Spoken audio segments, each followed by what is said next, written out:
ஹல்லேலூயா. அப்படியே கொஞ்ச நேரம் கண்களை மூடி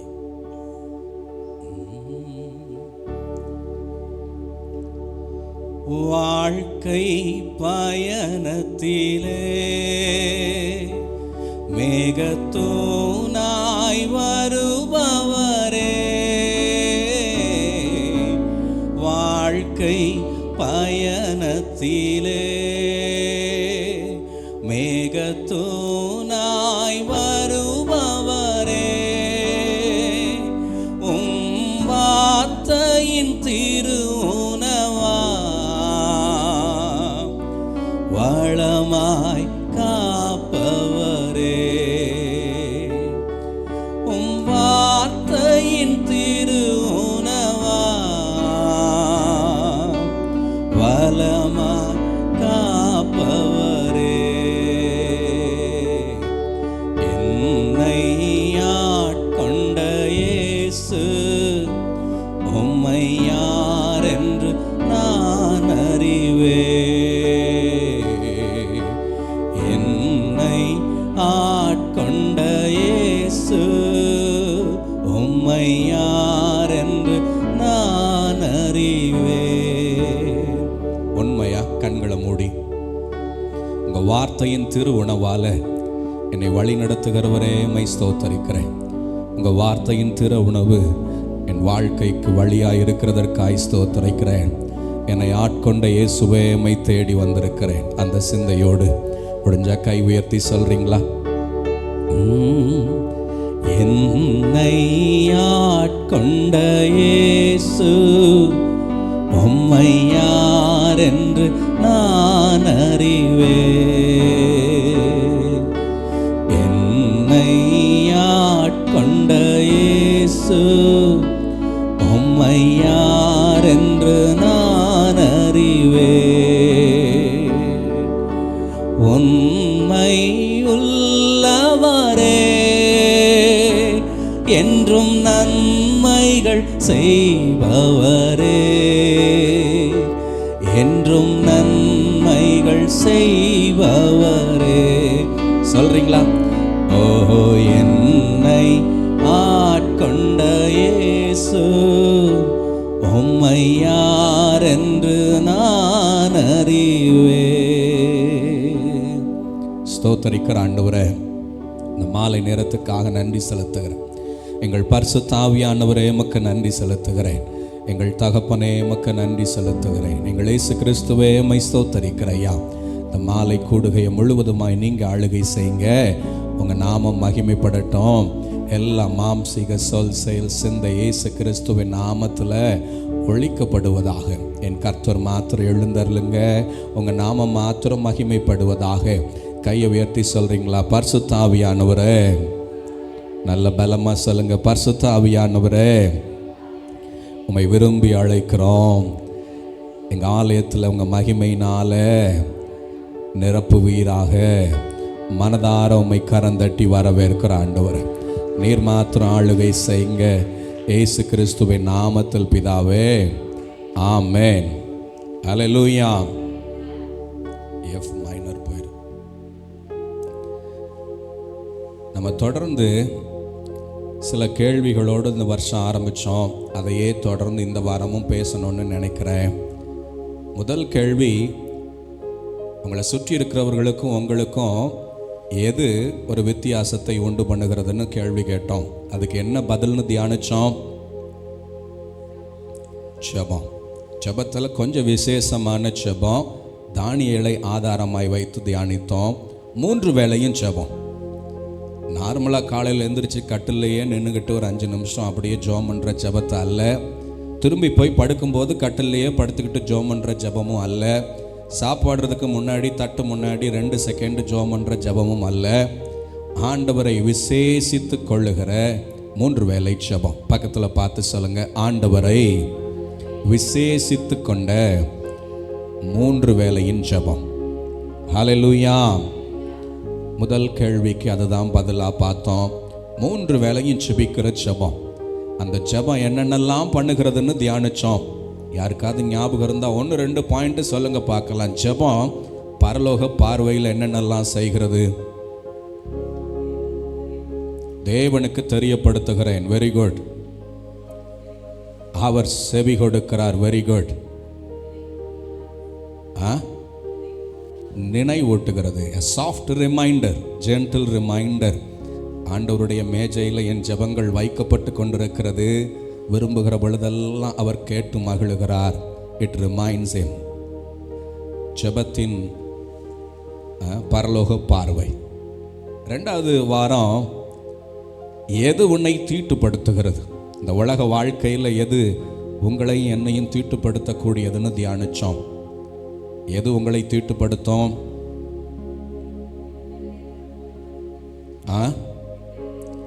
ஆமா, இருதயத்துக்குள்ள போகிறது எதுவும் என்னை தீட்டுப்படுத்தும். நான் அசுத்தமான போஜனங்களை புசிக்கிறதற்கு அடுத்த காரியம் பரலோக பழைய ஏற்பாட்டு காரியம். அவைகள் கீழ்ப்படிதலை எனக்கு உணர்த்தியது. ஆனால் புதிய ஏற்பாட்டில் எவையெல்லாம் இருதயத்துக்குள்ளே போகிறதோ, வயிற்றுக்குள் போகிறது என்னை தீட்டுப்படுத்தாது, அது ஆசன வழியாக போயிடும். ஆனால் இருதயத்துக்குள்ளே போகிறது என்னை தீட்டுப்படுத்தும். எது என் இருதயத்துக்குள்ளே போகக்கூடியதுன்னு தியானித்தோம். ஏன் 0 சோஷியல் மீடியான்னு ஒரு முடிவெடுக்கக்கூடாதுன்னு பார்த்தோம். தேவையானதை பார்க்கலாம், அவசியமானதை பார்க்கலாம். அவைகள் ஒரு தேவைக்கானதா? நான் போய் முடிவெடுக்கணும், இந்த பாட்டை கற்றுக்கணும்னு நினைக்கிறேன், இல்லை இந்த பேங்க் விஷயமாக தேடணும்னு நினைக்கிறேன், இல்லை இந்த சேவிங்ஸ் திட்டங்களை பார்க்கணும்னு நினைக்கிறேன், இல்லை இந்த கீபோர்டை கற்றுக்கணும்னு நினைக்கிறேன். இப்படி எனக்கு தேவையானதை நான் தேடி கண்டுபிடிக்கிறதுக்கு பயன்படுத்தலாம். ஏன்னா அவ்வளவு பெரிய பொக்கிஷம் அது.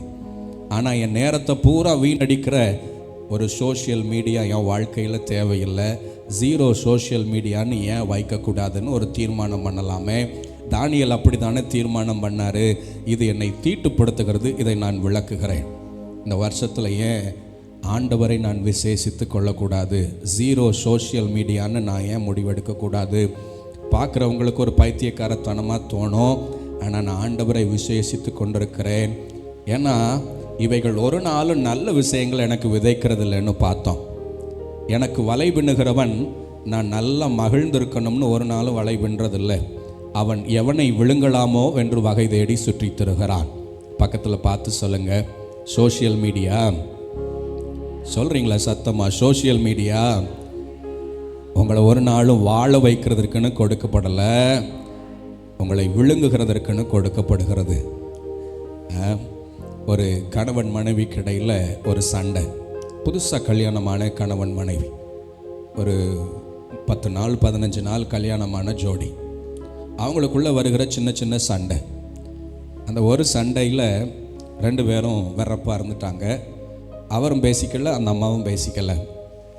அப்போ நைட் அவன் படுக்கும்போது இந்த மாதிரி சோஷியல் மீடியா, இன்ஸ்டாகிராம்லேயோ ஃபேஸ்புக்லேயோ என்னத்தையோ அப்படியே தள்ளிக்கிட்டே பார்த்துக்கிட்டே இருக்கும்போது ஒரு தத்துவ ஞானி சொல்கிற மாதிரி ஒரு வார்த்தை, என்னைக்கு அடங்கி போகாத, உன்னுடைய தன்மானத்தை விட்டு கொடுக்காத, ஆண்மகனின் அழகே தன்மானம்தான் அப்படின்னு அதில் போட்டிருக்கு. இந்த சூழ்நிலைக்கு இந்த வார்த்தைக்கும் பயங்கர கனெக்ஷன். உடனே பயங்கர வெறப்பா, முன்னைய விட இப்போ இன்னும் வெறப்பு.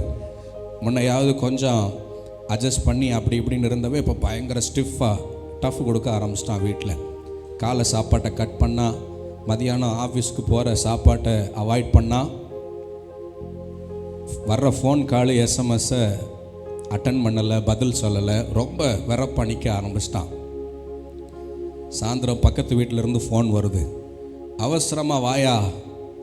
வேகமாக வந்து பார்த்தா புதுசாக கல்யாணமான அந்த பொண்ணு தூக்கு போட்டு தொங்கிட்டான். இவன் நம்மளை விட்டு தொலைவாக போகிறானோ, நம்மளை விட்டு வெளியே போகிறானோ அப்படின்ற பயத்தில் அந்த பொண்ணு தூக்கு போட்டு தொங்கிட்டான். சோஷியல் மீடியா நல்லவைகளை விதைக்கிறதில்லை.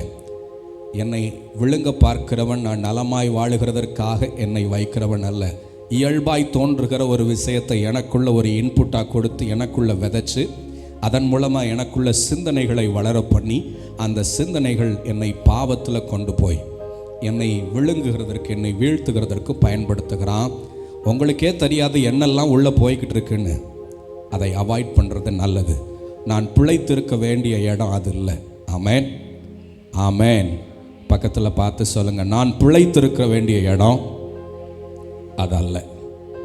0 சோஷியல் மீடியா தவறு அல்ல. அது ரொம்ப ரொம்ப ரொம்ப என் ஜீவியத்தை காத்து கொள்ளுகிறதற்கு பயன்படுகிறது. ஒரு 10 வருஷத்துக்கு முன்னாடி எப்படி வாழ்ந்தோமோ அந்த வாழ்க்கைக்கு இந்த வாழ்க்கைக்கும் பெரிய வித்தியாசம் உண்டு. அன்னைக்கு சோஷியல் மீடியா இல்லை, வாழ்க்கை இயல்பாக இருந்தது, நமக்கு அன்னைக்கும் பொழுதுபோக்கு இருந்தது, அன்னைக்கும் நம்ம வாழ்க்கையை வாழ்ந்துக்கிட்டு தான் இருந்தோம். இன்றைக்கி என்னமோ சோஷியல் மீடியா இல்லைன்னா வாழ்க்கையே வாழ முடியாதுன்ற நிலைமைக்கு வந்துட்டோம். எவைகள் உள்ளே போகிறதோ அவைகளில் கவனமாக இருப்போம். அவைகளை தந்திரமாய் விதைக்கிறான் என்னை அழித்து போடுகிறதற்காக. உள்ளே போகிறது எனக்குள்ள நினைவுகளாய் வருகிறதுன்னு பார்க்குறோம். ஆண்டவர் சொல்கிறாரு, இந்த பொல்லாத நினைவுகள் உன்னை தீட்டுப்படுத்தும். உள்ளே போகிறது நினைவுகளாய் மாறி என்னை தீட்டுப்படுத்தும். நான் பாவங்களாய் செய்கிறதில்லை, ஆனால் நினைவுகளாய் நினைக்கிறேன். பொறாமையின் நினைவு, எரிச்சலின் நினைவு, கசப்பின் நினைவு, ஆங்காரத்தின் நினைவு, இச்சையின் நினைவு, பொருளாசையின் நினைவு, தந்திரமாய் நினைக்கிற நினைவு, கபடாய் நினைக்கிற நினைவு, இவையெல்லாம் வெளியரங்கமாய் தெரிகிறதில்லை, ஆனால் என் இரட்சிப்பின் வஸ்திரத்தை இவைகள் கரைபடுத்தும். அந்த சகரியா புஸ்தகத்தில் யோசுவா பிரதான ஆசாரியன் தன் வஸ்திர கரைகளோடு எப்படி ஆண்டவர் சமூகத்தில் நின்றாரோ, எப்படி பிசாசு அவரை குற்றப்படுத்தி கொண்டே நின்றானோ, அப்படியே நம் வாழ்க்கையும் நியாய தீர்ப்புக்கு வரும் பொழுது நம்மை குற்றப்படுத்துவான். இவன் வஸ்திரம் பூரா கரையாக இருக்க, ஆண்டவரை இவன் வெளியே தான் பார்க்குறதற்கு பயங்கர கிராண்டாக வேலைக்கு வந்தான், சர்ச்சுக்கு வந்தான், உள்ளேயோ பயங்கர கரைகள் நிறைந்த வஸ்திரம். அந்த வஸ்திரத்தை ஆண்டவர் ஒரு நாளும் கல்யாண வீட்டுக்குள்ளே அனுமதிக்கிறதில்லைன்னு பார்த்தோம். கல்யாண வீட்டில் வஸ்திரம் ரொம்ப அவசியம். சர்தை சபைக்கு சொன்னதை நினைவுபடுத்தினேன். உன்னிடத்தில் கரைபடாத சில ஜனங்கள் உண்டு, அவர்களை நான் தெரிந்து கொள்ளுகிறேன். அவர்களுக்கு நான் வெண்ணாடை வஸ்திரத்தை பரலோகத்திலிருந்து தருகிறேன். பூமியில் வெண்ணாடை வஸ்திரம் நம்மளாக போட்டுக்கிறது ஒரு வகை, பரலோகம் வெண்ணாட வஸ்திரத்தை எனக்கு தருகிறது பிரதானமான வகை. நான் என் இருதயத்தின் நினைவினால என் வஸ்திரங்களை தீட்டுப்படுத்தாதபடி காத்துக்கொள்வேன். இது 2வது தீர்மானம். ஆமென். என்னோட தான் இருக்கீங்களா? மூணாவது ஒரு தீர்மானம் எடுக்கலான்னு முடிவு பண்ணேன். என்ன தீர்மானம் அது?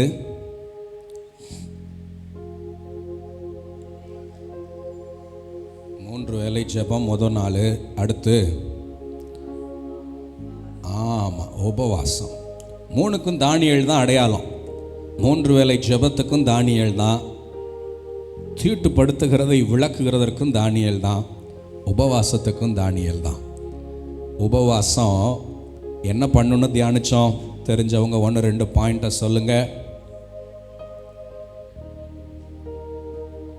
உங்கள் பக்கத்தில் இருக்க சிஸ்டருக்கு கேட்குற மாதிரி இல்லை, எனக்கும் கேட்குற மாதிரி.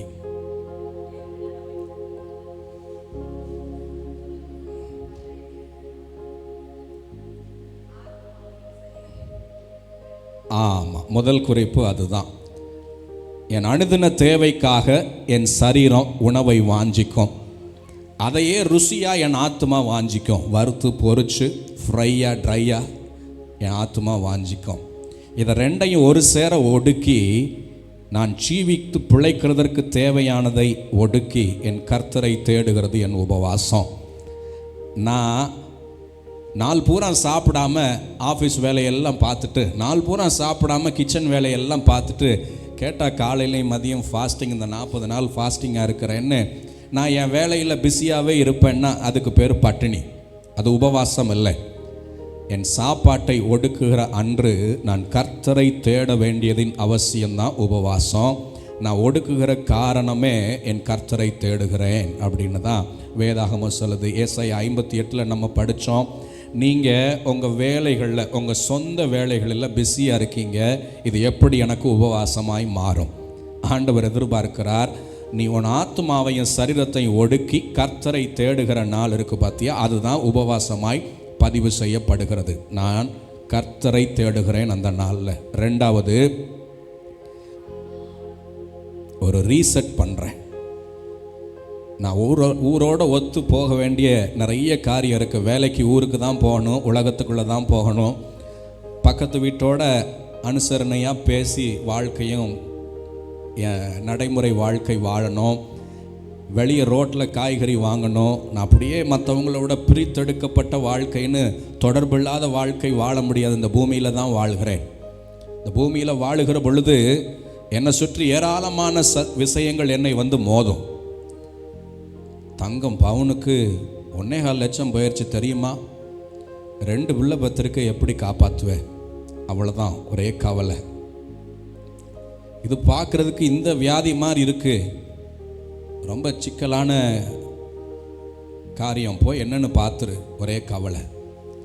ஐஸ்வர்யத்தின் மயக்கம், நெருங்கி நிற்கிற பாவம், இதெல்லாம் என்னைய போட்ட அழுத்தம். இந்த அழுத்துறதுலேருந்து நான் விடுபடுகிறதற்கு எனக்கு கொடுக்கப்பட்ட ஒரு பெரிய வாய்ப்பு இந்த உபவாசம். கர்த்தரின் முகமாய் என் ஆத்துமாவையும் கர்த்தரின் முகமாய் என் சரீரத்தையும் திருப்புகிறதற்கு உபவாசம் பயன்படுகிறது. அது ரீசெட் பண்ணுகிறதற்கு பயன்படுகிறதுன்னு பார்த்தோம். அப்படியே திரும்ப புதிதாய் மாற்றப்பட்டது போல ஒரு ரீசெட் பண்ணுகிறதற்கு பயன்படுகிறதுன்னு பார்த்தோம். மிக மிக அவசியமான ஒரு பயிற்சி உபவாசம். கிறிஸ்தவனாய் மாறி விசுவாசியாய் மாறி இது வரைக்கும் நான் உபவாசிக்கிற பயிற்சியே இல்லை அப்படின்னா நான் பரலோக பாதையில் இல்லை அப்படின்னு அநேக கிறிஸ்தவ லீடர்ஸ், முன்னாள் லீடர்ஸ் சொல்கிறாங்க. உபவாசிக்காதவன் பரலோக பாதையில் இல்லை அப்படின்றாங்க. ஜான் வெஸ்லின்ற மெத்தடிஸ்ட் சபையின் ஸ்தாபகர் சொன்னதை ஞாபகப்படுத்தினேன். 2 நாள் வாரத்தில் உபவாசிக்கலைன்னா அவனுக்கு ஊழிய அபிஷேகமே நான் பண்ணுறதில்ல அப்படின்னு சொல்கிறாரு. மெத்தடிஸ்டில் 2 நாட்கள் வாரத்துக்கு உபவாசிக்க பழகினவன் மாத்திரமே ஊழியத்துக்காய் ஆர்டினேஷன் பண்ணுறாங்க. உபவாசம் மிக அவசியம் என்று தியானித்தோம். உபவாசம் என்னை ரீசெட் பண்ணுது. உபவாசம் நான் ஒருவேளை என் ஆவியில் என் ஆத்மாவில் நான் தவறு இருந்தால் அதை ரெக்கன்சைல் பண்ணுகிறதற்கு, ஆண்டவரிடத்தில் மீண்டும் ஒரு விசையாய் என் பாதையை சரி செய்து கொள்ளுகிறதற்கு உபவாசம் உதவுகிறது. உபவாசத்தில் நீங்கள் ஆண்டவரை பார்க்க பார்க்க பார்க்க இந்த ஆத்மாவையும் சரீரத்தையும் ஒடுக்கி ஆண்டவரை பார்க்க பார்க்க பார்க்க அது உங்களுக்குள்ள ஒரு புதிய உணர்வை, ஒரு புதிய ரீசெட்டை பண்ணுகிறத நீங்கள் பார்க்கலாம். இந்த சிந்தையாய் மாத்திரம், இந்த சத்தியத்தின் அறிவோடு மாத்திரம் உபவாசத்தை நீ அணுகி பாருங்க. உங்களுக்குள்ளே ஒரு புதிய பலனை அந்த உபவாசம் முடிகிற பொழுது பார்ப்பீங்க. ஒரு புதிய ரீசெட், திரும்ப முதல்ல இருந்து ஆரம்பிக்கிற ஒரு ஃப்ரெஷ்னஸை அந்த உபவாசம் முடிகிற நாளில் பார்ப்பீங்க. பசிக்கிற வரைக்கும் உபவாசம். பக்கத்தில் பார்த்து சொல்லுங்கள், பசிக்கிற வரைக்கும் உபவாசம். இந்த ஒரு வேளை சாப்பாட்டை கட் பண்ணுகிறதுல எனக்கு பெரிய உடன்பாடு இல்லை. பசிக்கிற வரைக்கும் உபவாசம். முடிஞ்சால் 2 மீலை கட் பண்ணுங்க, இல்லை முடிஞ்சால் 3 மீலை கூட கட் பண்ணுங்க. ஏன்னா எந்த பாயிண்டில் என் சரீரம் பசிக்குதுன்னு கேட்குதோ, எந்த பாயிண்டில் என் ஆத்துமா அது வாஞ்சையெல்லாம் என்கிட்ட வேணும் வேணும் வேணும்னு கேட்குதோ அந்த பாயிண்டில் தான் அதை நான் மேற்கொள்ளுகிறேன். என் சரீரமும் ஆத்துமாவும் என்கிட்ட அதை பற்றியே கேட்கல. நல்ல 1/2 லிட்டர் பால் காலையில் குடிச்சிட்டு சரியாக 1 மணிக்கு சாப்பிட போனால் கேட்கவே கேட்காது. என் சரீரத்தையும் என் ஆத்மாவையும் ஒடுக்குகிறது உபவாசம். இந்த உலக ஜீவியத்தில் இவை 2 மேலோங்கி இருக்கிறது. இவைகளை நான் மேற்கொள்ளுகிறேன். என் ஆத்மாவை கர்த்தரோடு இணைக்க விரும்புகிறேன்னு சொல்லி என் ஆவியை மேலோங்க செய்கிற அந்த பயிற்சியில் பசிக்கிற வரைக்கும் உபவாசம் அவசியம். அவர் சொல்கிறாரு, ஜான் வெஸ்லி, 4 மணி தான் சாப்பாடு. ப்ரீவியஸ் டே டின்னர், அடுத்த நாள் 4 மணிக்கு சாப்பாடு. பக்கத்தில் பார்த்து சொல்லுங்கள், ப்ரீவியஸ் டே. சொல்லுங்களேன், முந்தின நாள் நைட்டு சாப்பாடு, மறுநாள் 4 மணிக்கு சாப்பாடு. இந்த பயிற்சி தான் ஆத்துமாவை மேற்கொள்ள பழகுகிற பயிற்சி. இந்த பயிற்சி தான் சரீரத்தை மேற்கொள்ள பழகுகிற பயிற்சி. ஆமென். என்ன சத்தத்தையே காணாமே. ஹல்லேலூயா. உபவாசம் மிக மிக மிக அவசியம். உபவாசம் இல்லாத கிறிஸ்தவ வாழ்க்கை மனமில்லாத காகித பூன் தான் நான் நினைக்கிறேன்.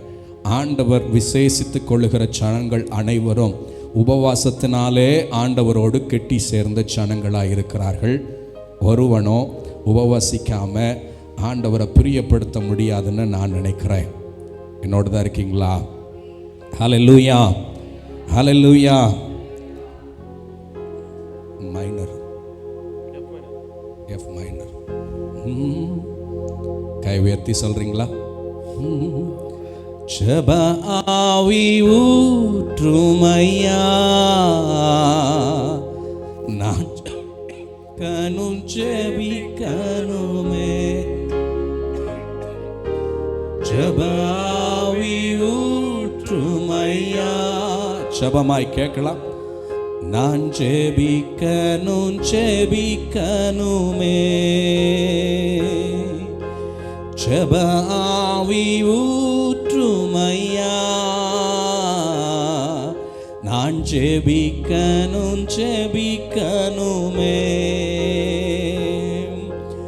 உபவாசித்து உடலை ஒருத்து, உபவாசித்து உடலை ஒருத்து, ஒவ்வொரு நாளும் நான் ஜெபிக்கணுமே. ஒவ்வொரு நாளும் நான் ஜெபிக்கணுமே. ஜெப ஆவி ஊற்றுமையா, நான் ஜெபிக்கணும் ஜெபிக்கணுமே. தலையில கை வச்சு கேட்குறீங்களா? இந்த உபவாச ஜெபத்தை நான் வாஞ்சிக்கிற ஆண்டவரே. ரிதமெல்லாம் இருக்கு இல்லையா? தலையில கை வச்சு சொல்லுங்க, நான் வாஞ்சிக்கிற ஆண்டவரே, ஜெப ஆவி எனக்குள்ள ஊற்றுங்க, உபவாச ஜெபத்தை எனக்குள்ள ஊற்றுங்க. அவைகள் என் வாழ்க்கையின் அனுதின ஜெபமாய் மாறட்டும். அவைகள் தொடர்ந்து என் வாழ்க்கையில் தவிர்க்க முடியாத ஜெபமாய் மாறட்டும். கர்த்தரை விசேஷித்து கொள்ளுகிற இந்த சுபாவம் எனக்குள்ள இன்றியமையாத குணமாய் மாறட்டும். வாயை திறந்து கொஞ்ச நேரம் சத்தியத்தை கேட்கிறவனாய் அல்ல, அதை உணர்ந்தவனாய், அதை பயிற்சி செய்கிறவனாய் இருக்க விரும்புகிறேன் என்ற சிந்தையோடு என் ஆண்டவரே, இந்த உபவாசத்தை நான் வாஞ்சிக்கிறேன் முதல்ல சொல்லுங்க. நான் உம்மோடு நெருங்கி வருகிறதற்கு இந்த உபவாசத்தை வாஞ்சிக்கிறேன். என் சரீரத்தை என் ஆத்துமாவையும் ஒடுக்குகிறேன். என் ஆண்டவரே, என் ஆவியை என் கர்த்தரோடு இணைக்கிறதற்கு ஐயா, ஜீவ ஆத்துமாவை என்னை படைத்தீரே. தேவனை தேடுகிற ஆத்துமாவாய் அவைகளை நான் மாற்றுகிறதற்கு ஐயா, என் ஆத்துமாவை ஒடுக்குகிற இந்த செய்கையை நான் ஒவ்வொரு முறையும் உணர்வுள்ளவனாய் செய்வேன். ஆண்டவரே, கர்த்தரை தேடுகிற உணர்வோடு அந்த உபவாசத்தை செய்வேன். ஐயா, என் வாழ்க்கையை மீண்டும் ஒரு விசை சரி செய்து கொள்ளுகிற, மீண்டும் ஒரு விசை ரெக்கன்சைல் செய்து கொள்ளுகிற, மீண்டும் கர்த்தரை தேடுகிறதற்கு ஒரு முகப்படுத்துகிற ஐயா, அதே செய்கையை செய்ய நான் வாஞ்சிக்கிறேன். ஒரு நோக்கத்தோடு இந்த உபவாசத்தை செய்வேன் ஆண்டவரே. கடமையாய் அல்ல, என் கர்த்தரிடமாய் சேருகிற ஒரு நல்ல பாக்கியமாய், கர்த்தரிடமாய் திரும்புகிற ஒரு நல்ல பயிற்சியாய் இதை விரும்பி செய்வேன் ஆண்டவரே என்ன சொல்லி தலையில கை வச்சு சொல்லுங்க. ஜெப ஆவி ஊற்றுமையா, நான் ஜெபிக்கணும் ஜெபிக்கணுமே. ஜெப ஆவி ஊற்றுமையா, நான் ஜெபிக்கணும் ஜெபிக்கணுமே. உபவாசித்து உடலை ஒருத்து, உபவாசித்து உடலை ஒருத்து, ஒவ்வொரு நாளும் நான் ஜெபிக்கணுமே. ஒவ்வொரு நாளும் ஓ ஜெப ஆவி ஊற்றுமையா, நான் ஜெபிக்கணும் ஜெபிக்கணுமே. ஜெப ஆவி ஊற்றுமையா, நான் ஜெபிக்கணும் ஜெபிக்கணுமே. நல்ல கரந்தட்டி ஸ்தோத்திர ஆண்டவரேன்னு சொல்லுங்க. ஏசு கிறிஸ்துவின் நாமத்தில் ஜெபிக்கிற ஆண்டவரே, இதை வாஞ்சிக்கிற ஆண்டவரே. உங்களுக்கு எனக்கும் புரிகிற மாதிரி சொல்லணும்னா, உபவாசம் அப்படின்றது ஒரு பிளான்டு மெயின்டெனன்ஸ் மாதிரி, திட்டமிடப்பட்ட பராமரிப்பு. இந்த திட்டமிடப்பட்ட பராமரிப்பு இல்லாத ஜீவியம் வழியில் பிரேக் டவுன் ஆகும். உங்கள் வீட்டில் வண்டி இருக்குன்னா அந்த கம்பெனிக்காரங்க சொல்லுவாங்க, 5000 கிலோமீட்டரில் சர்வீஸ் பண்ணு, 10,000 கிலோமீட்டரில் சர்வீஸ் பண்ணு, 20,000 கிலோமீட்டரில் சர்வீஸ் பண்ணு. திட்டமிடப்பட்ட சர்வீஸ், மெயின்டெனன்ஸ். சரியாக என் வாழ்க்கையில் வாரத்துக்கு ஒரு முறை, மாதத்துக்கு எத்தனை முறை நீங்கள் திட்டமிடுங்க. திட்டமிடப்பட்ட உபவாச ஜெபங்கள் என் வாழ்க்கையில் இருந்தால் அவைகள் ஒரு பிளான்டு மெயின்டெனன்ஸ். எனக்குள்ளே சரி செய்ய வேண்டியவைகளை என் ஆண்டவர் சரி செய்கிறதற்கு நான் விட்டு தருகிற ஒரு இடம். என் ஆண்டவர் எனக்குள்ளே ரீசெட் பண்ணுவார், என் ஃபோக்கஸை ரீசெட் பண்ணுவார். கர்த்தரை தேடுகிறதற்கு ஒருமுகப்படுத்த நான் விரும்புகிறேன்னு தெரிஞ்ச உடனே எனக்குள்ளே இருக்கிற ஆவியானவர் சரி செய்ய வேண்டியவைகளை சரி செய்வார். இந்த வண்டி கண்ணாடியை டெய்லி தொடச்சி டிரைவர் ஓட்டுற மாதிரி வந்து நின்ன உடனே நீட்டாக கண்ணாடியை தொடச்சி என்னை ரெடி பண்ணுவார். என் பாதைக்கு நேராக என்னை திருப்புவார். அது ஒரு பிளான்டு மெயின்டெனன்ஸ், திட்டமிடப்பட்ட பராமரிப்பு. இந்த திட்டமிடப்பட்ட பராமரிப்பு என் வாழ்க்கையில் இல்லாட்டினா நடு வழியில் வண்டி நிற்கும். நான் போக வேண்டிய இடத்துக்கு போக முடியாமல் வழியில் ரோட்டில் நிற்பேன். உதவிக்காய் அடுத்த ஆளை தேடுவேன். எப்படியாவது காப்பாற்றுங்க, எங்கேயாவது என்னைய டோ பண்ணி தூக்கிட்டு போங்க, வண்டி அப்படியே தூக்கிட்டு போங்க, நீங்கள் தூக்கிட்டு போங்க, எப்படியாவது என்னை கொண்டு போய் சர்வீஸ் பண்ணி விடுங்கன்னு அடுத்த ஆளை நம்பி பிழைக்க வேண்டி வரும். என் உபவாச ஜெபம் நான் ஒழுக்கமாக திட்டமிட்டு ஒழுக்கமாக நான் கடைபிடித்து வந்தால் எனக்கும் ஆண்டவருக்குமான இந்த உறவை என் ஆவியானவர் எனக்குள்ளே சரி செய்கிறதற்கு, என் ஆண்டவர் விரும்பினவைகளை எனக்குள்ளே செய்கிறதற்கு அவைகள் ஒரு பெரிய பலன் தருகிறது. ஆமென், அல்லேலூயா. கையை உயர்த்தி சொல்லுங்க, உபவாசம் என் விசுவாச வாழ்க்கையில் ஒரு திட்டமிடப்பட்ட பராமரிப்பு. ஆமென். என்னை ஆண்டவருக்குள்ளே இன்னும் ஒருபடி மேலே கொண்டு போகிறதற்கு, இன்னும் புதிய பலத்தோடு செயல்படுகிறதற்கு, தூசிகளை என்னென்ன சிக்கி இருக்கோ, செயினில் என்ன சிக்கி இருக்குது, இன்ஜினில் என்ன மாட்டியிருக்கு, டயரில் என்ன பண்ணியிருக்கிற எல்லாத்தையும் ரெடி பண்ணி க்ளீனாக கம்பெனிலேருந்து வந்த மாதிரி திருப்பி ஒரு விசையாக ரெடி பண்ணி இப்போ ஓட்டுங்கன்னு என் கையில் திரும்ப கொடுக்குற மாதிரி அது ஒரு திட்டமிடப்பட்ட பராமரிப்பு. ஆமென், அல்லேலூயா. முக்கியமாக நீங்கள் உணர்ந்து கொள்ள வேண்டிய மற்றொரு குறிப்பு, உபவாசம் நான் தாழ்ந்திருக்க வேண்டிய ஒரு முக்கியமான இடம். ஆண்டவர் பார்வையில் அப்படியே வெறப்பாவே நான் எல்லாவற்றையும் செய்து கொள்ளுவேன். தானியேல் ராஜாவினுடைய எல்லா நன்மதிப்பையும் பெற்றிருந்தார்னு பார்த்தோம். 4 ராஜாக்களுக்கும் அவர் முக்கியமான ஆளாக இருந்தார். சொல்லுங்கள், என்னென்ன ராஜா பார்த்தோம்? பைபிளை பார்க்காம சொல்லுங்கள். முதல் நாள் அதிகாரத்தில் யார் வந்தா? சத்தமாக சொல்லுங்களேன். நேபுகாத்நேச்சார், சரியான பதில். அடுத்து அவங்க பையன் மெனே தெக்கேலு பாசன், யார் அவரு? பெல்சாஸ்தார், அவங்க பையன். அடுத்து அவரை கொண்டு ஓட்டுட்டு யார் வர்றா? தரியு என்கிற ராஜா. அன்னைக்கு ராத்திரியே கொண்டு போடுறாங்க. தரியு ராஜா வந்துட்டார். கடைசியா யார் இருந்தா? கோரேஸ் என்னும் மகா பெரிய ராஜா. இந்த 4 ராஜாக்களின் நாட்களிலும் தானியேலின் காரியமோ ஜெயம். ரொம்ப ரொம்ப கிராண்டாக அவரை வெல்கம் பண்ணி மரியாதையாக நடத்துகிற ஒரு அரச கூட்டத்தில் இருக்கிறாரு. உள்ளூர்காரங்களுக்கு கிடைக்காத மரியாதை கூட தானியேலுக்கு நல்லா கிடைக்குது, தேவையே இல்லை. ஆனால் இந்த மனுஷனுக்கு ஒரு பிளான்டு உபவாச நாட்கள் இருந்தது. மோசேயோட ஆண்டவர் டெய்லி பேசுகிறார், இதை செய் அதை செய், இதை எப்படி சொல்ல அப்படி சொல்லுன்னு. ஆண்டவரோடு நெருங்கிய தொடர்பில் இருக்கிற மோசேக்கு 40 நாட்களாய் உபவாச நாட்கள் அவசியமாக இருந்தது.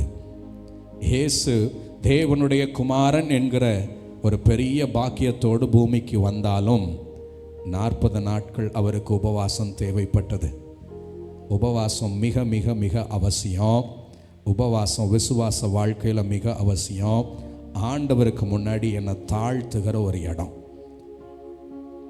கூட இருக்கிற விசுவாசிகள் மத்தியில், கூட வேலை பார்க்குறவர்கள் மத்தியில் மாத்திரம் நான் தாழ்மையாக இருந்தால் ஆண்டவர் கிருபையை தருகிறார் இல்லை, அது செய்யணும்.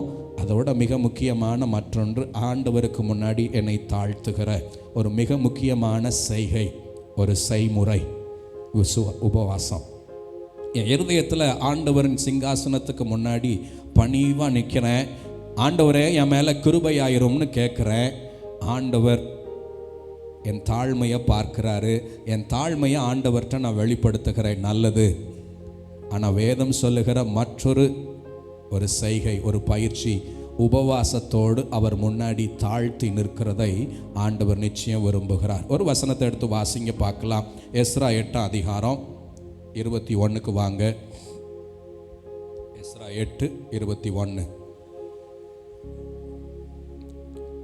அப்பொழுது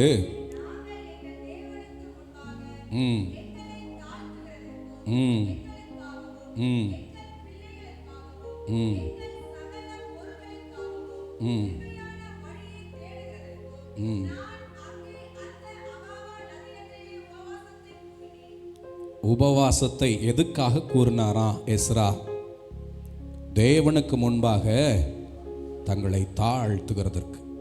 கர்த்தருக்கு முன்னாடி நம்மை தாழ்த்துகிற ஒரு செய்கை. அவங்க ஒன்றும் பாவமெல்லாம் செய்யலை. அவங்க ஒரு ஊரில் இருந்து திரும்புகிறாங்க, தாய் நாட்டுக்கு திரும்புகிறாங்க.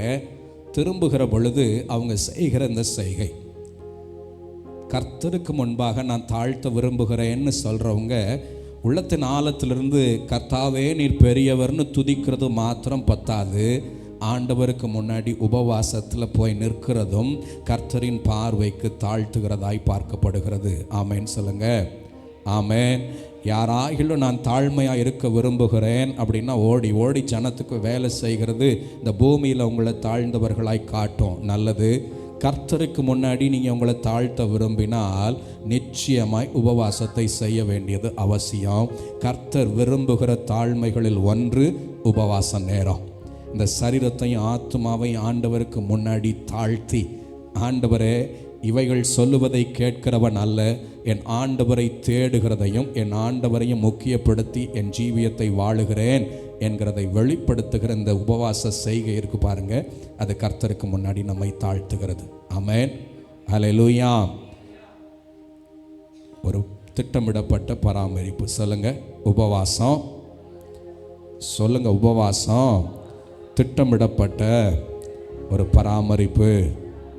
உபவாசம் ஆண்டவருக்கு முன்னே என்னை தாழ்த்துகிற ஒரு செய்கை. ஆமென். ஒரு வசனத்தை மாத்திரம் வாசிங்க. 1 கொரிந்தியர் 7:5.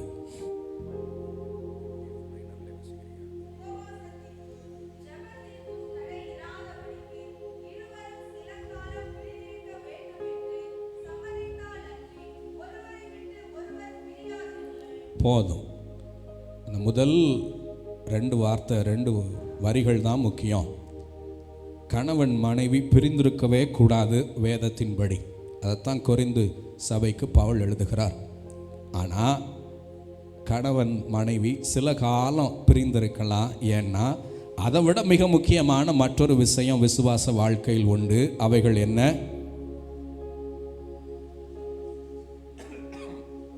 படிங்கள உபவாசத்திற்கும் ஜெபத்திற்கும் தடையில்லாதபடிக்கு சில காலம் நீங்கள் ரொம்ப நெருங்கி அந்யுன்யமாக போய் உபவாசத்தை மறந்து போயிடாதீங்க. நீங்கள் அந்யுன்யமாக இருக்கணும், ஒரே சரீரமாக ஐக்கியமாக இருக்கணும். வேதம் அதை விரும்புகிறது. கர்த்தர் இணைத்திருக்கிறார், மனுஷனால் பிரியாதிருங்க, நல்லது. அதை விட மிக உயர்ந்தது ஆண்டவரை தேடுகிற இந்த உபவாசம். ஆமென். இந்த உபவாசத்துக்காக கொஞ்ச நேரம் வேணா நீங்கள் தனிமைப்படுத்தி கொள்ளுங்க.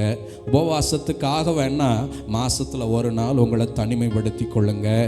ஏன்னா உங்கள் குடும்ப உறவை விட, உங்கள் மணவாளன் மணவாட்டி உறவை விட உபவாசம் மேலானது. ஆமென். பக்கத்தில் கையை பிடிச்சி சொல்லுங்க, உங்கள் குடும்ப வாழ்க்கையில் நீங்கள் எவ்வளவு நெருக்கமாக, எவ்வளவு மகிழ்ச்சியாக, அந்யோன்யமாய் வாழுகிறது அவசியமோ அதை விட ஒருபடி மேலானது விசுவாசியின் உபவாசம். ஆமென்.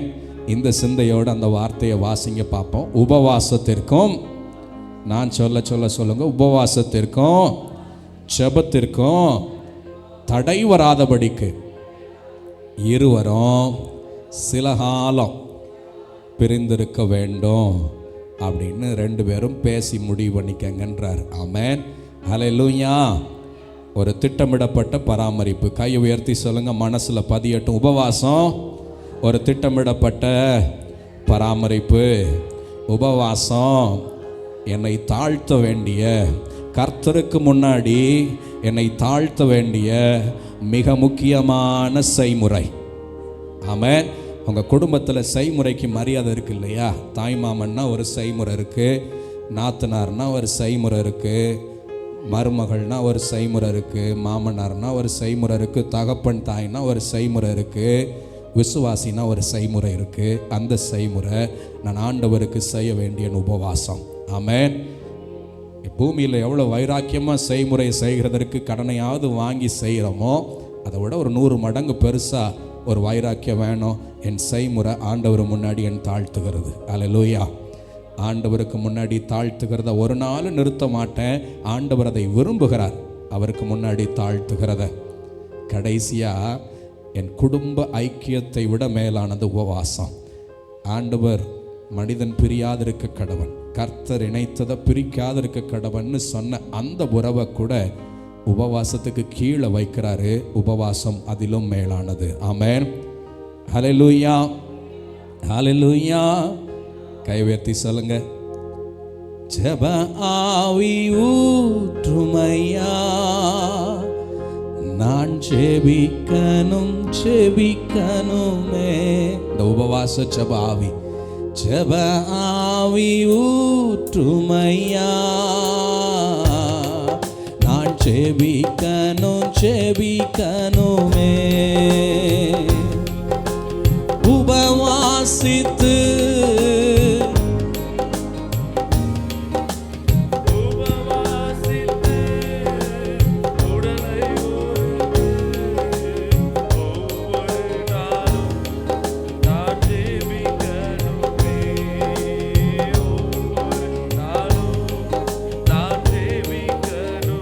உண்மையா சொல்றீங்களா? ஜெப ஆவி ஊற்றுமையா, நான் ஜெபிக்கணும் ஜெபிக்கணுமே. ஜெப ஆவி ஊற்றுமை. இது ஒரு வாஞ்சையா மாறட்டும் நமக்குள்ள, இது ஒரு ஆசையா மாறட்டும் நமக்குள்ள. பட்டிமன்றமா கேட்க வரல, ஒரு வாஞ்சையா. ஓ ஜெப ஆவி ஊற்றுமையா, பரிசுத்த ஆவியானவரே பலன் தாங்க ஆண்டவரே. உபவாசத்தில் நிற்கிற பலன் எங்களுக்குள்ளே தாரும். ஜெப ஆவி ஊற்றுமையா, நான் ஜெபிக்கணும் ஜெபிக்கணுமே. ஹல்லேலூயா. இதெல்லாம் உபவாசத்தோட முன்னுரை. உபவாசம் என்னென்னலாம் பரலோக பார்வையை கொண்டது அப்படின்னு பார்த்தோம். கர்த்தர் முகமாய் தேடுகிறதற்கு, கர்த்தரை தேடுகிறதற்கு, என் ஆத்துமாவை திருப்புகிறதற்கு, ஒரு திட்டமிடப்பட்ட பராமரிப்புக்கு, என்னை தாழ்த்துகிறதற்கு, என் குடும்ப உறவிலும் மேலானதாய் அதை கருதுகிறதற்குரிய எல்லா பெரிய நன்மைகளும் கொண்டது இந்த உபவாசம். ஆமென். அல்லேலூயா. இந்த வார்த்தைகள் எனக்குள்ளே வேலை செய்துன்னு சொன்னால் நல்ல கையை உயர்த்தி ஒரு ஆமேன்னு சொல்லுங்க. ஹல்லேலூயா. இனி உபவாசத்தை கேர்லெஸ்ஸாக எடுக்க வேண்டாம். உபவாச நாள் இவ்வளவு பெர்ஸ்பெக்டிவ், இவ்வளவு பார்வையை கொண்டது அப்படின்ற ஒரு பெரிய சிந்தையோடு உபவாசத்தை கையில் எடுங்க. தனி நபர் உபவாசம் அவசியம். நீங்கள் கூட்டாய் சேர்ந்து செபிக்கிறது நல்லது, அது போனஸாக இருக்கட்டும், அது எக்ஸ்ட்ரா இருக்கட்டும். தனி மனித உபவாசம் மிக மிக அவசியம். என்னோடு ஆண்டவர் பேசுகிறதற்கு, என்னோடு ஆண்டவர் செய்ய நினைக்கிறதை செய்கிறதற்கு நான் போய் தனியாக பாதத்தில் அமருகிற நாட்களை ஏற்படுத்தி கொள்ளுகிறது அவசியம். கூட்டங்கூட்டமாய் உபவாச நாட்களை நியமித்து கொள்ளுகிறது நல்லது, அதை வேண்டான்னு சொல்லலை. அது அவசியம் தேவை. ஆண்டவர் அப்படிப்பட்ட தாழ்மையை, அப்படிப்பட்ட ஜெபங்களை கேட்கிறார். ஆனால் தனி மனிதனாய் நான் கிறிஸ்துவுக்குள் வெற்றியுள்ள வாழ்க்கையை வாழணும்னு நினச்சா தனி மனித உபவாசம் மிக அவசியம். ஆமென். சரி, இந்த உபவாசத்தினால என்னென்ன நன்மைகள்லாம் உண்டுன்னு சீக்கிரமாக குறிப்பாக மாத்திரம் சில குறிப்புகளை பார்த்து முடிக்க போகிறோம். 6 குறிப்பு வச்சுருக்கிறேன். வசனத்தை மாத்திரம் கடகடன்னு சொல்லி சீக்கிரமாய் முடித்து வீட்டுக்கு போகலாம். இந்த உபவாசத்தினால என்னென்ன நன்மைகளை நான் பெற்றுக்கொள்ளுகிறேன்? உபவாசம்னா என்னன்னு பார்த்தாச்சு, நிதானமாயும் தியானிச்சாச்சு. இப்போ இந்த உபவாசத்தினால பரலோகம் தருகிற நன்மைகளை அறிந்து கொள்ள விரும்புகிறேன். முதல் குறிப்பு எடுத்து வாசிங்க. மத்தேயு 6 அதிகாரம் 16. நீங்கள் உபவாசிக்கும் போது மாயக்காரரை போல முக வாடலாய் இராதேயுங்கள். ஆமென்.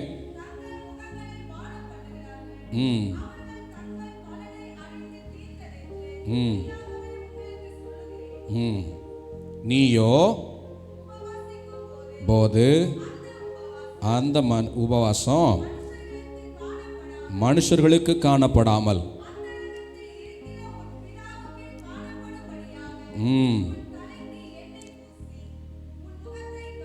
போதும். 18 வாசித்து முடிங்க சிஸ்டர். அப்பொழுது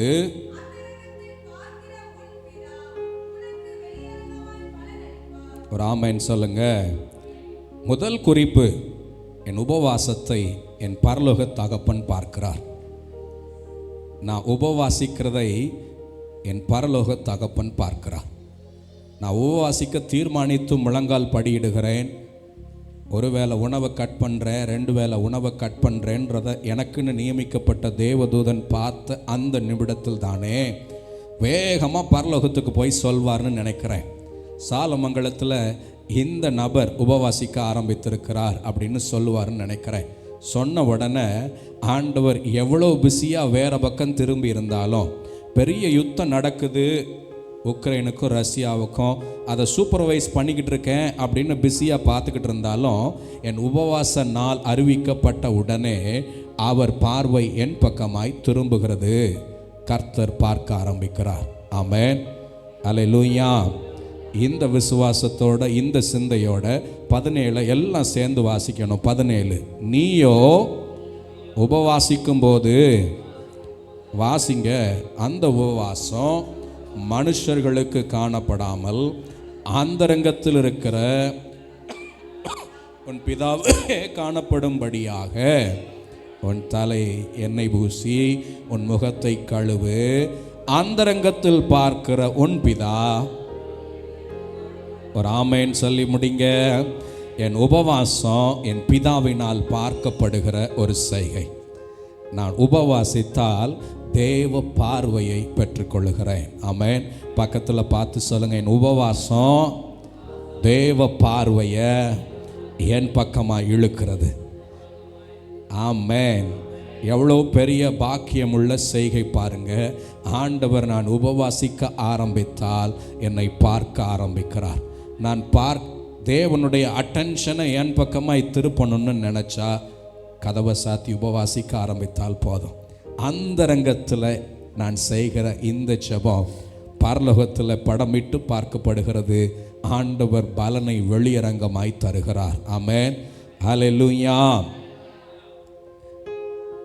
ரொம்ப அவசியமான உபவாசம் இல்லை, ஆண்டவரின் அட்டென்ஷனை என் பக்கமாய் திருப்புகிறது உபவாச ஜெபம்.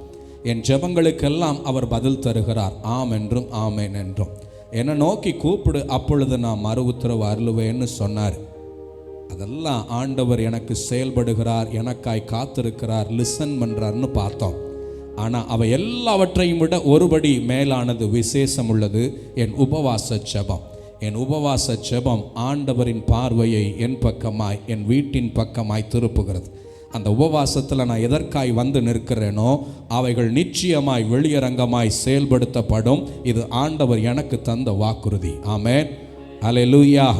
பக்கத்தில் இருக்கும் கையை நல்லா இறுக்கமாக பிடிச்சிட்டு வேணா சொல்லுங்க, உபவாச ஜெபத்தில் நீங்கள் எவைகளை வைக்கிறீர்களோ, எவைகளை கேட்கிறீர்களோ அவைகள் வெளியரங்கமாய் செய்யப்படும். ஏனென்றால் என் ஆண்டவர் என்னை பார்க்கிற தருணம் அது. அல்லேலூயா. விசுவாசமாய், இந்த விசுவாசத்தோட உபவாசத்தை நீ கையாண்டு பாருங்க. கர்த்தரின் பார்வையை திருப்புகிற நேரம் அது. ஆமென், அல்லேலூயா. ஒரு ஏரோது ராஜா ஏரோது ராஜா அவன் பார்வைக்கு நல்லா இருந்த ஒரு டான்ஸுக்கு பதிலாய் ஒரு பெரிய மனுஷனின் தலையவே வெட்டி கொடுப்பான்னா, ஆண்டவரின் பார்வைக்கு நலமாய் நான் செய்கிற இந்த காரியத்துக்கு என் ஆண்டவர் எவ்வளவு அதிகமாய் பதில் செய்வார்? ஒரு ஆமேன் சொல்றீங்களா? விசுவாச பலமா சொல்றீங்களா? ஹல்லேலூயா. ஒரு உலக ராஜா அவன் பார்வைக்கு நல்லா இருந்துச்சுன்னு சொல்லி என் ராஜ்யத்தில் பாதி வேணாலும் எடுத்துக்க மகளேன்னு சொல்றான். ஆண்டவர் பார்வைக்கு நலமாய் நான் செய்கிற இந்த உபவாசம் எப்படி வீணாய் போகும்? நிச்சயமாய் வீணாய் போகாது, வெளியரங்கமாய் பலனை தந்தே போகும். ஆமென். கையை உயர்த்தி விசுவாச அறிக்கையாய் சொல்லுங்க, என் உபவாசம் தேவ பார்வையை என் பக்கமாய் திருப்புகிறது. இது தேவ பார்வைக்கு அருமையானது, பலனை வெளியரங்கமாய் தர வல்லது. ஹல்லேலூயா. உபவாசம் தேவ பார்வையை என் பக்கமாய் திருப்போம். முதல் குறிப்பு.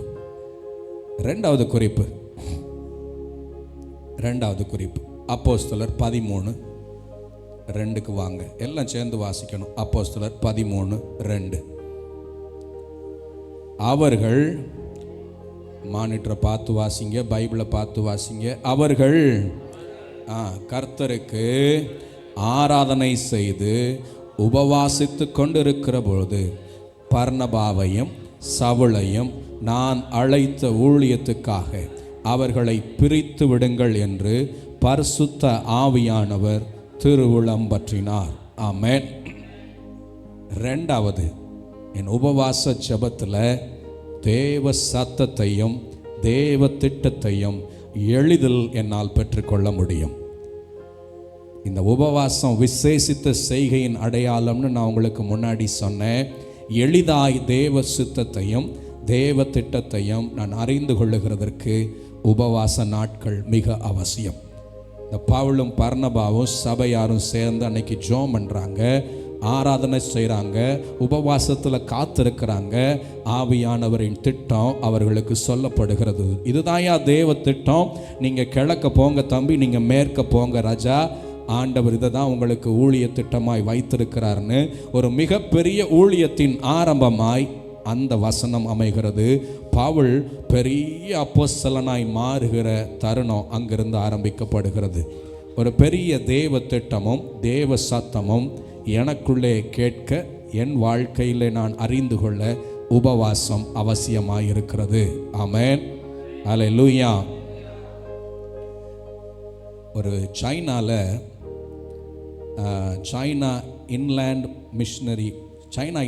மிஷன் அப்படின்னு ஹட்சன் டெய்லர் அப்படின்ற ஒரு மனிதன் ஆரம்பித்தார். 1800களில் அவர் சைனாவுக்கு போயிட்டார். அமெரிக்காக்காரர்னு நினைக்கிறேன்.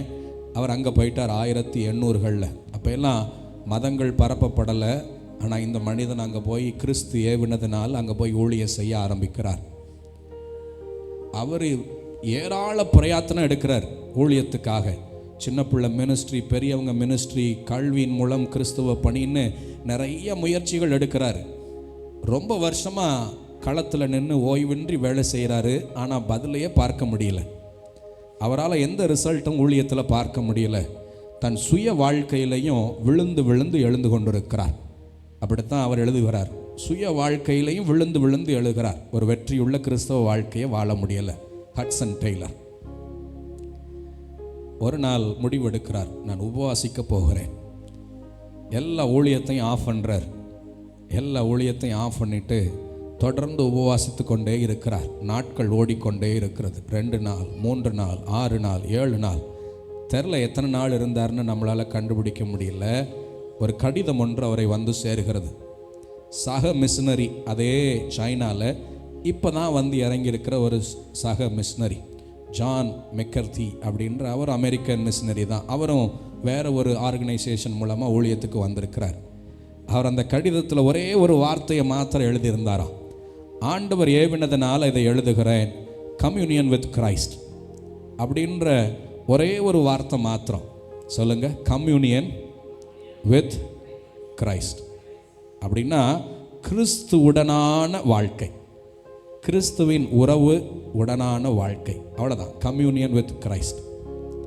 இது பார்த்த உடனே அவருக்குள்ள ஆவியானவர் வேகமாய் வேலை செய்கிறத அவரால் உணர முடிந்ததாம். அவர் அறிந்து கொண்டாராம், வெற்றியுள்ள ஊழிய பாதைக்கும் வெற்றியுள்ள கிறிஸ்தவ வாழ்க்கைக்கும் நான் ஓடி ஓடி ஓடி ஊழியத்தை செய்கிறதற்கு முன்பு கிறிஸ்துவின் பாதத்தில் அமர்ந்து கிறிஸ்துவோடு சாய்ந்து மகிழுகிற அனுபவத்தை முதல்ல பெற்றுக்கொள்ள வேண்டும். என் கிறிஸ்து இந்த எல்லா பலன்களையும் பூமியிலே உண்டாக்க முடியும்னு புரிந்து கொண்டு அண்டையிலிருந்து ஊழிய ஸ்டைலையே மாற்றினாராம். த மோர் டைம் ஆண்டவரின் பாதத்தில் அமர்ந்து கிடக்கிறது. காலையும் மாலையும் அதிகமாய் ஆண்டவர் பாதத்தில் அமர்ந்து ஊழிய நேரத்தை குறைத்து தேவ நேரத்தை அதிகப்படுத்தினாராம். அன்னையிலிருந்து ஊழியம் வளர ஆரம்பித்ததை பார்த்தாராம். அவர் தான் அநேக மிஷனரிகளின் மாதிரியாய் பிற்காலத்தில் மாறி போனார். CIMன்னு சொல்லுவாங்க, சைனா இன்லேண்ட் மிஷன்னு மிகப்பெரிய மிஷனரி ஸ்தாபனமாய் மாறி போனது. சைனாவில் வெற்றியுள்ள ஒரு மிஷனரி ஸ்தாபனத்தை ஸ்தாபித்த ஹட்சன் டெய்லர். அவர் ஆரம்ப நாட்களில் தேவ சத்தத்தையும் தேவ திட்டத்தையும் கேட்கிறதற்கு உபவாச நாட்களே மிக மிக பலமாக இருந்ததுன்னு எழுதுகிறார். உபவாச நாட்கள் தேவ சித்தத்தை, தேவ திட்டத்தை, தேவ நடத்துதலை பெறத்தக்க ஒரு நல்ல அருமையான நேரம். ஆமென், ஹல்லேலூயா. பக்கத்தில் பார்த்து சொல்கிறீங்களா? உபவாச நேரம் தேவ திட்டத்தை, தேவ சித்தத்தை அறிந்து கொள்ளுகிறதற்கு ஏதுவான நல்ல நேரம். ஆமென். முதல் குறிப்பு என்ன பார்த்தீங்க? தேவ பார்வையை என் பக்கமாய் திருப்புகிறதற்கு உபவாசம் உதவுகிறது. இரண்டாவது, தேவ சித்தத்தையும் திட்டத்தையும் அறிந்து கொள்ள உபவாசம் உதவுகிறது. வாங்க பார்க்கலாம். மூணாவது, லூக்கா 4:1-2 எல்லாம் சேர்ந்து வாசிங்க பார்க்கலாம் சத்தமா. இயேசு, வாசிங்க, பரிசுத்த ஆவியினாலே நிறைந்தவராய் யோர்தானை விட்டு திரும்பி ஆவியானவராலே வனாந்திரத்துக்கு கொண்டு போகப்பட்டு 40 நாள் பிசாசினால் சோதிக்கப்பட்டார். அந்த நாட்களில் அவர் ஒன்றும் புசியாதிருந்தார். அந்த நாட்கள் முடிந்த பின்பு அவருக்கு பசி உண்டாயிற்று. இந்த உபவாச நாட்கள் சோதனைகளை ஜெயிக்கிறதற்கு பலன் தருகிற நாட்கள். ஒவ்வொரு மனிதனும் சோதனைக்குள்ளே போகிறான். ஒவ்வொரு கிறிஸ்தவ வாழ்க்கையிலும் சோதனைகள் உண்டு. இதில் ஒரு சின்ன சத்தியத்தை நான் உங்களுக்கு புரிய வைக்க வேண்டும்னு விரும்புகிறேன். தமிழில் எல்லாம் சோதனை சோதனைன்னு சொல்லுது, ஆனால் இங்கிலீஷில் 2 விதமான வார்த்தைகள் பயன்படுத்தப்படுகிறது. டெம்டேஷன் ஒரு வார்த்தை, டெஸ்டிங் அண்ட் ட்ரையல்ஸ்னு மற்றொரு வார்த்தை. டெம்டேஷன்னா தூண்டப்படுகிறேன், நான் தூண்டப்படுகிறேன் அதை செய்கிறதற்காக. இது கர்த்தரிடத்திலிருந்து வருகிறதில்லை. அவன் தன் சுய இச்சையினால் சிக்கொண்டு இழுப்புண்டு சோதிக்கப்படுகிறான். எனக்குள்ள ஒரு ஆசையை தூண்டி எனக்கு வலை பின்னி என்னை விழ வைக்கிற சோதனை. தமிழில் சோதனைன்னு போட்டிருக்கு, இங்கிலீஷில் டெம்டேஷன். என்னை தூண்டுகிறான். இது பாவம் செய்கிறதற்கும் என் ஆசைகளை நிறைவேற்றி கொள்ளுகிறதற்கும் உண்டாகிற தூண்டுதல். அது ஒரு வேளை பொருளாதாரத்தில் என்னத்தையாவது வாங்கி சேர்த்துடணுன்ற ஆசையாக இருக்கலாம், இல்லை சரீரத்தில் என்னத்தையாவது அனுபவிக்க துடிக்கிற ஆசையாக இருக்கலாம், இல்லை தேவ திட்டத்துக்கு காத்துறாம என்னத்தையாவது என்னை தூண்டி விட்டு செயல்பட்டு தனியாக ஒரு ட்ராக்கில் ஓடுகிறதா இருக்கலாம். இது பிசாசினாலே உண்டாகிற தூண்டுதல். இது என்னை பாவம் செய்ய பண்ணும், கீழ்ப்படியாமைக்குள்ள நடத்தும், சுய இச்சையில் என்னை சிக்குண்டு போக செய்யும். இதுக்கு பேர் டெம்டேஷன். ஆனால் மற்றொன்று, அதுவும் சோதனைன்னு தான் தமிழ் வேதாகமம் சொல்லுது, ஆனால் அதற்கு ஆங்கில மொழிபெயர்ப்பு டெஸ்டிங். அப்படின்னா நான் எந்த தரத்தில் வளர்ந்து வருகிறேன், நான் எவ்வளவு கேப்பபிளாக இருக்கிறேன், விசுவாச ஜீவியத்தில் நான் எந்த அளவுக்கு தரமான விசுவாசின்னு என்னை ஆண்டவர் நிறுத்து பார்க்கிறார், என்னை சோதித்து பார்க்கிறார். அதுக்கு பேர் டெஸ்டிங். டெம்டேஷன் வேற, டெஸ்டிங் வேற. டெம்டேஷன் ஒரு நாள் ஆண்டவர் கொண்டு வருகிறது இல்லை. ஒருவனும் நான் தேவனால் சோதிக்கப்படுகிறேன் என்று சொல்லாதிருப்பானாக. இதுதான் அது. ஆண்டவர் ஒரு நாள் இச்சையை தூண்டுகிறவர் அல்ல. ஆண்டவர் ஒரு நாளும் உங்களை பாவத்தை செய்ய தூண்டுகிறவர் அல்ல. Temptation is not from God, அது பிசாசினாலே வருகிறது. ஆனால் ஆண்டவர் என்னை டெஸ்ட் பண்ணுவார். ஆண்டவர் என்னை டெஸ்ட் பண்ணுறாரு. 2 வகையில் டெஸ்டிங் இருக்கும்னு நம்ம முன்னாடி தியானிச்சிருக்கிறோம். ஞாபகம் இருந்தால் சொல்லுங்க. அதெல்லாம் போச்சு. வேதம் நமக்கு கற்றுத்தருகிற 2 விதமான டெஸ்டிங். ஆண்டவர் என்ன டெஸ்ட் பண்ணுவார், இவன் தரமான விசுவாசியான். அழிந்து போகிற பொன், சொல்லுங்களேன் நீங்க மிச்சத்தை, அக்கினியினால சோதிக்கப்படுகிறது. எவ்வளவு முக்கியமோ எவ்வளவு அவசியமோ அதை விட விலையேற பெற்ற என் விசுவாசம். ஆண்டவர் வைக்கிற முதல் பரீட்சை டெஸ்ட்டு என் விசுவாசத்தில் தான் வைக்கிறார். கிறிஸ்தவ விசுவாசிக்கு வைக்கப்படுகிற டெஸ்ட்டில் ஃபஸ்ட்டு சிலபஸ் எதிலிருந்து கேள்வி வரும்னா, எதிலிருந்து பரீட்சை வைப்பார்னா விசுவாசத்தில் தான் பரீட்சை வைப்பார். 2வது, கிறிஸ்துவின் அன்பை விட்டு என்னை பிரிப்பவன் யார்? உபத்திரவமோ, வியாகுலமோ, நிர்வாணமோ, பசியோ, பட்டினியோ, ரோமரில் சொல்லப்பட்டிருக்கு இல்லையா? இந்த எல்லா பாடுகளும் வரும். எதுக்காகனா, கிறிஸ்துவின் அன்பில் நான் எவ்வளவு நிலைத்திருக்கிறேன் என்கிறதை எனக்குள்ளே ஆண்டவர் காணுகிறதற்காக சில காலங்கள், சில நேரங்கள் ஆண்டவர் அவைகளை அனுமதிக்கிறார். எனக்கு வைக்கப்படுகிற டெஸ்ட் 2 சப்ஜெக்ட்லேருந்து வரும். 1 விசுவாசத்தில் டெஸ்ட் வைப்பார், 2வது அன்பில் டெஸ்ட் வைப்பார். இந்த 2 டெஸ்ட்டும் பரத்திலிருந்தே வரும். இது ஒரு நாளும் பாவம் செய்ய என்னை தூண்டாது, மாறாக எனது அளவை நிதானிக்கிற பயிற்சியாக இருக்கும். எந்த அளவுக்கு நான் விசுவாசத்தில் நிற்கிறேன், எந்த அளவுக்கு தேவ அன்பை மறுதளிக்காமல் நிற்கிறேன், என் உபத்திரவத்திலும், என் நிர்வாணத்திலும், என் பசியிலும், என் பட்டினியிலும் எந்த அளவுக்கு தேவ அன்பை விடாது இருக்கிறேன்னு என்னை டெஸ்ட் வைப்பார். டெஸ்ட்டு வேற, டெம்டேஷன் வேற.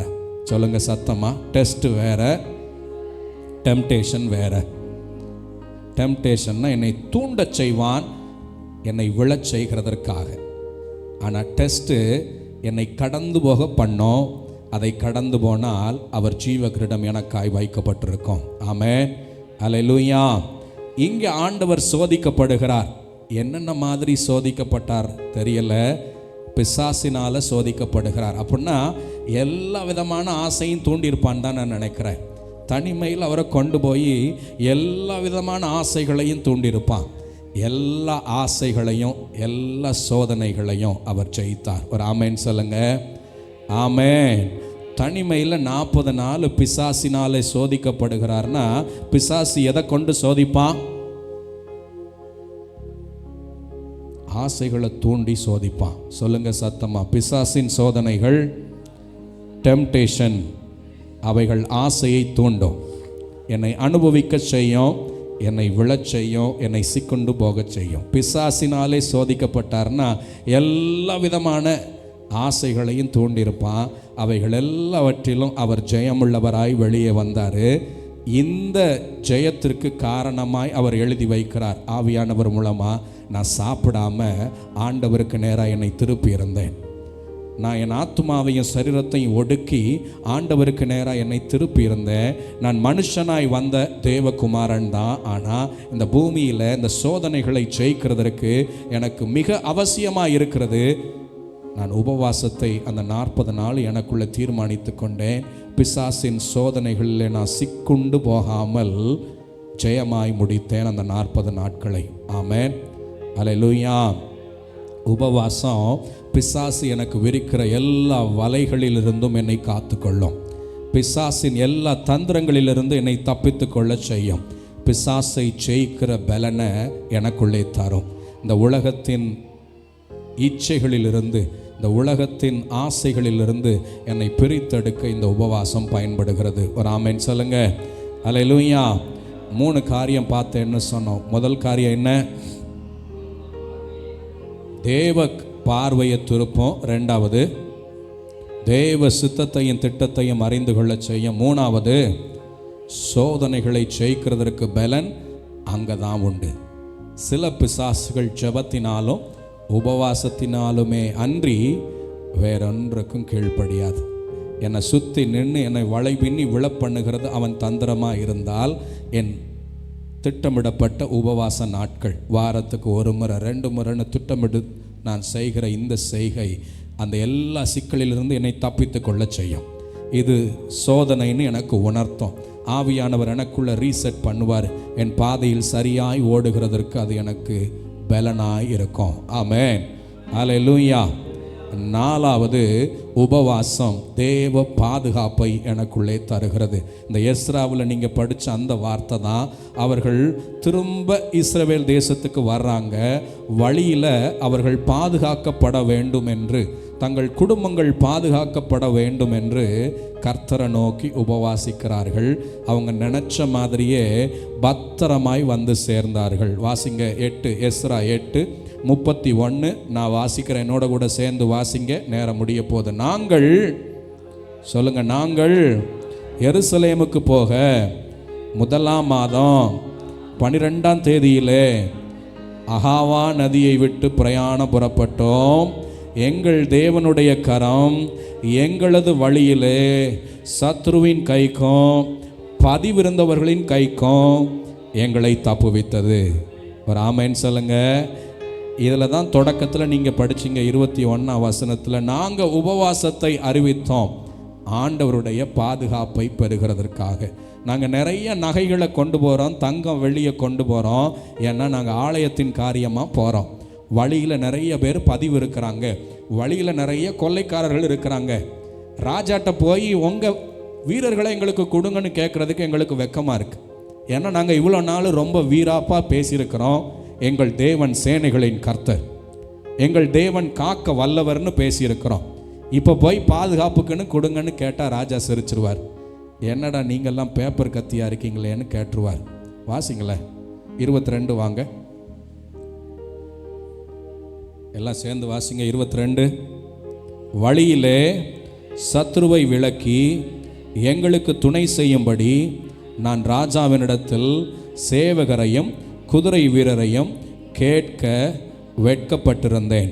எங்கள் தேவனுடைய கரம் தம்மை தேடுகிறவர்கள் எல்லார் மேலும் அவர்களுக்கு நன்மையாக இருக்கிறது என்று, அவருடைய வல்லமை அவருடைய கோபமும் அவரை விட்டு விலகுகிறவர்கள் எல்லார் மேல் இருக்கிறதும் என்று நாங்கள் ராஜாவுக்கு சொல்லியிருந்தோம். நாங்கள் தான் சுவிசேஷமே அறிவிச்சிருந்தோம் ராஜாவுக்கு.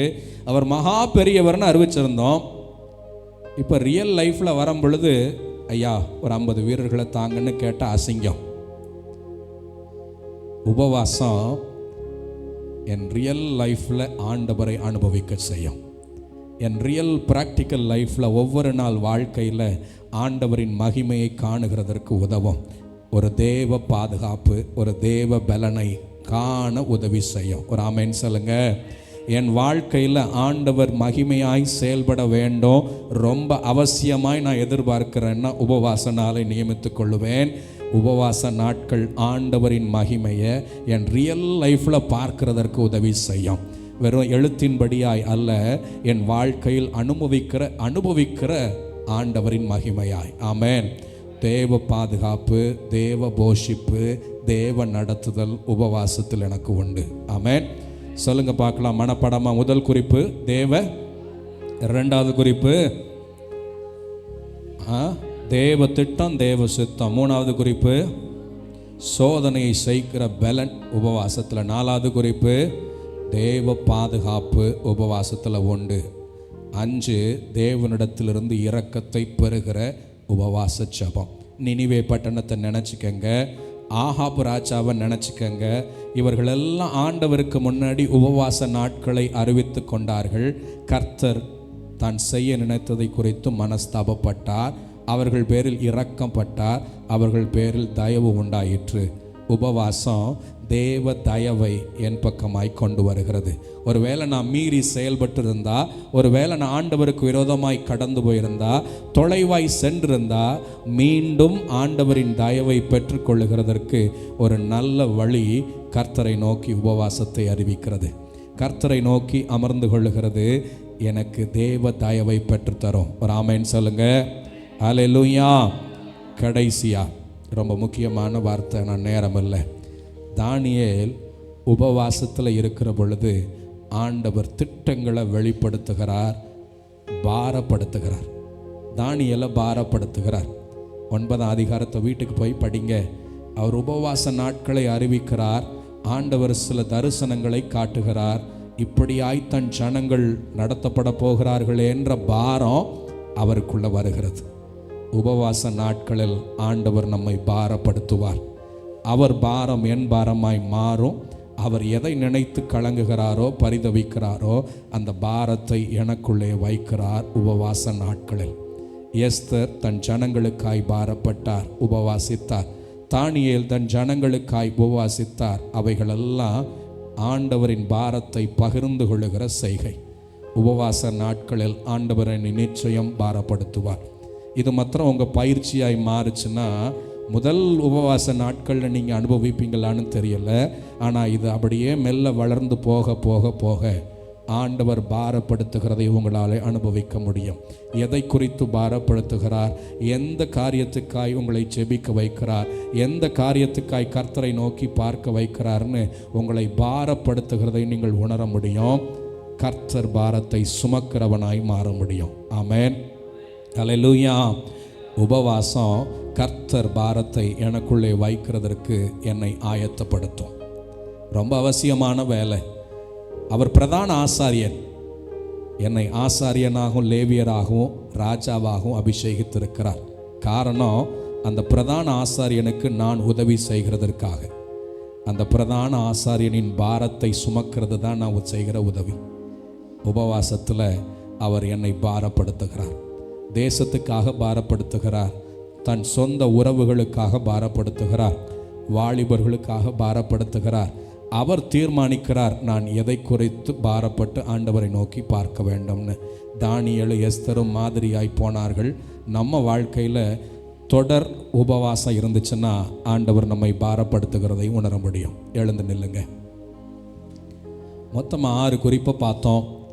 உபவாசம் தேவ பார்வையை என் பக்கமாய் கொண்டு வருகிறது.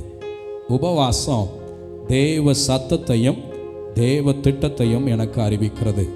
3வது, உபவாசம் சோதனையை ஜெயிக்கிறதற்கு எனக்கு உதவுகிறது. திட்டமிட்ட உபவாசம் வாரத்துக்கு ஒரு முறைன்னு என் வாழ்க்கையில் இருந்தால் சத்துரு வளைவுணுகிற எல்லாவற்றையும் அந்த நாளிலே நான் சுட்டரிப்பேன், தொடர்ந்து முன்னேறி செல்வேன். 4வது, உபவாசம்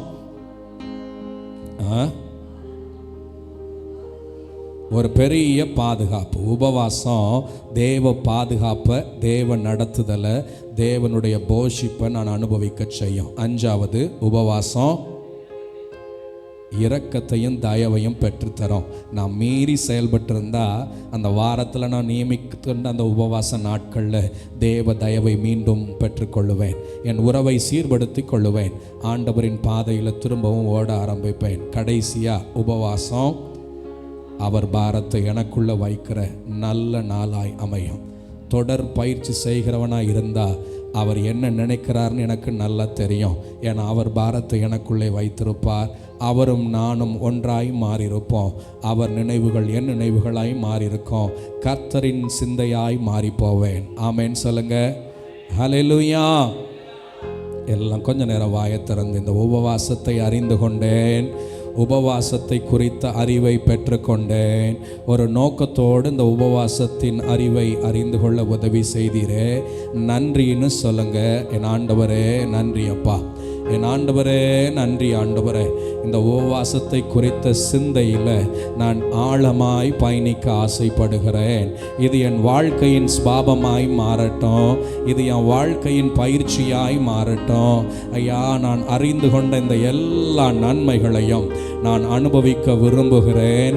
தேவ பிள்ளையாக வாழ்ந்து, தேவ பிள்ளையாய் வாழ்ந்து தேவனை சந்திக்க விரும்புகிறேன்.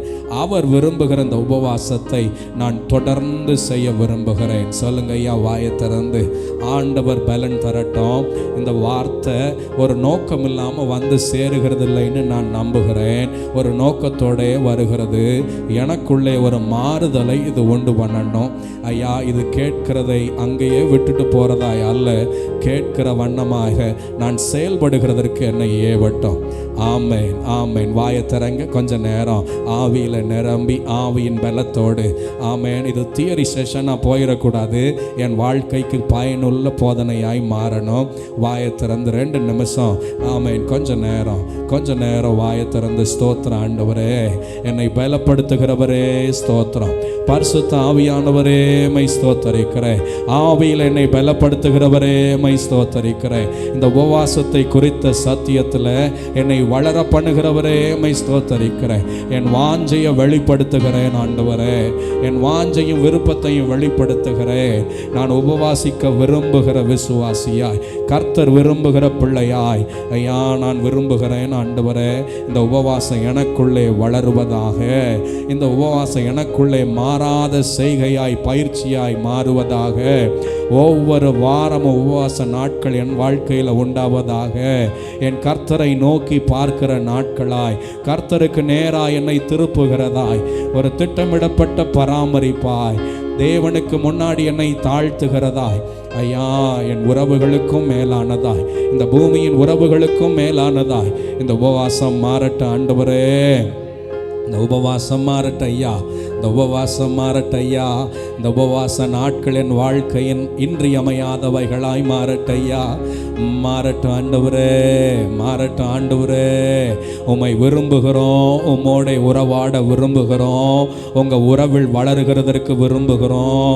உமக்கு பிரியமான செய்கைகளை அறிந்து கொண்டு, அந்த அறிவின் மேன்மையை அறிந்து கொண்டு, அந்த அறிவின் மேன்மையில் நாங்கள் வளர ஆசைப்படுகிறோம் ஆண்டவரே. கர்த்தரை அறிகிற அறிவை தந்தீரே நன்றி ஆண்டவரே. கர்த்தரோடு நெருங்கி நிற்கிற அறிவை தந்தீரே நன்றி ஆண்டவரே. இந்த சத்தியம் எங்களை விடுதலையாக்கட்டும் ஆண்டவரே. சத்திய ஆவியானவரே மை ஸ்தோத்தரிக்கிற ஆண்டவரே. கைகளை உயர்த்தி சொல்லுங்க, பரிசுத்த ஆவியானவரே உங்க பலத்தை விரும்புகிறோம். இந்த உபவாச நாட்களில் நாங்கள் தொடர்ந்து நிலைத்து நிற்க, இவை இன்றியமையாத குணமாக எங்கள் வாழ்க்கையில் மாற எங்களை பலப்படுத்துங்க ஆண்டவரே, எங்களை பலப்படுத்துங்க. நாங்கள் விரும்புகிறோம் ஆண்டவரே. அன்பின் பரலோகத்தின் தகப்பனே, உம்மை நோக்கி கூப்பிட்ட ஒவ்வொரு வார்த்தையும் சத்தத்தையும் கேட்கிறீரே ஸ்தோத்திர ஆண்டவரே. இந்த வார்த்தையை பயிற்சி செய்ய நினைக்கிற ஒவ்வொருவரின் கரங்களை பிடித்து கொள்ள ஆண்டவரே. உம்முடைய பலத்தினால நிரப்புங்க ஆண்டவரே. ஒரு உபவாசத்தின் ஆவி, ஜெபிக்கிற உபவாசத்தின் ஆவி, கர்த்தருக்காய் தன் ஆத்துமாவை ஒடுக்குகிற ஒரு உபவாசத்தின் ஆவி எங்களுக்குள்ளே வருவதாக, எங்களை நிரப்புவதாக, எங்களை பலன் செய்வதாக. இந்த உலகத்தோடு ஒத்த வேஷம் தெரியாமல் ஆண்டவருக்காய் வேறு பிரிக்கப்பட்டவர்களாய் தானியேலை போல எங்களை ஒடுக்கி கொள்ள நாங்கள் விரும்புகிறோம் ஆண்டவரே. உமது சிந்தையாய் மாற விரும்புகிறோம் ஆண்டவரே. உங்கள் பாரத்தை சுமக்க விரும்புகிறோம் ஆண்டவரே. எங்களுக்கு கிருபை செய்யுங்க, தயவு செய்யுங்க. இந்த உபவாசத்தில் எங்களை வளர பண்ணுங்க. இயேசு கிறிஸ்துவின் நாமத்தில் ஜெபிக்கிறோம் நல்ல பிதாவே. ஆமென் ஆமென்.